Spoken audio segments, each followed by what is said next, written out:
Hey guys, welcome to Casa de Fishful. We're gonna do some cooking now, which we love to do here around here on the deck, and we're gonna work out with a brand new Camp Chef Pro 90X stove. Really cool stove. All you've got to do is push the button in and click it, and it lights itself. You can hear it flamed up right away, and we're gonna get this Dutch oven going, and we're gonna make this dish. It's a really simple dish. You can do it with a whole variety of fish that you might have around. Today, we're gonna cook it with pike and white bass that I happen to have in my freezer, and also some shrimps. I'm gonna put a little bit of olive oil in here. It's at about 3 tablespoons of butter in there. So we've got green bell peppers, we've got celery, we've got onion, we've got diced tomatoes right here. We've got a seasoning mix that I made, and then we got some stuff to finish it with. This is a homemade fish and chicken stock. We're gonna add those in. We're gonna add those in. It's gonna go real fast, guys. And we're gonna add those in. I'm stirring it around a lot because I don't really want to burn any of it.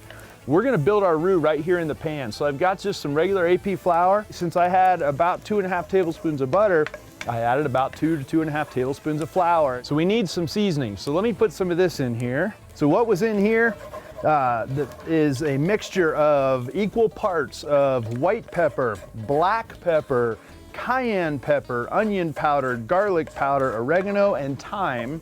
And then there was 3 parts of paprika. It's a very classic Cajun spice. About 1/2 cup of tomatoes, a little bit of hot sauce, probably a tablespoon of Worcestershire sauce. As you look now, guys, you start to see a little bit start sticking to the bottom. It's starting to get some serious browning in that tomato stuff that I put in there, and that's exactly what I want it to do. And I don't want it to burn though, so now's a good time to add about 2 cups of my homemade stock. And I'm gonna go ahead and just pour it all in. At this point, I'm gonna let this go for about 5 minutes and let it come to a boil, thicken up ever so slightly from the roux, and then we'll come back and add the seafood. I took all of them, seasoned them with the same seasoning that I used in here, and then I threw them in a screaming hot cast iron skillet for like 1 minute. We're gonna pour these guys in here, and we'll pour these guys in here, and we'll let that whole thing come together. We'll turn a little bit of heat on it. In about 3 minutes, that fish will be cooked all the way through, maybe 4 minutes. That is done, guys. That is exactly what Etoufee is supposed to look like. I made some rice. I just put it in a ramekin. It's a little bit sticky. It's got a little bit of parsley in it. I'll put it right over the top of that. Get a little bit of the gravy for sure. Get some shrimp and some pike. Just like that, and grab a little bit of these green onions, which I chopped up. Very, very simple. It took us about 15 minutes to cook it.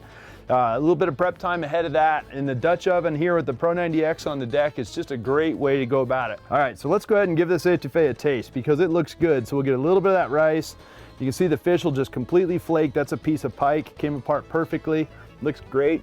I know it's hot.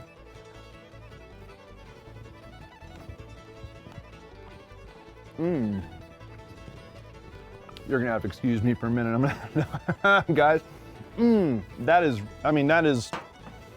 really good. I hope you saw how easy that went together. It looks complicated, it sounds complicated, so simple, and it wasn't even any kind of special fish. I mean, you're talking about pike and white bass, very, very simple. If you want the recipe, you can get that on our website. You can get all of our social media at Fishful Thinker, of course. Most importantly, we hope you'll tune in, and we'll see you next week.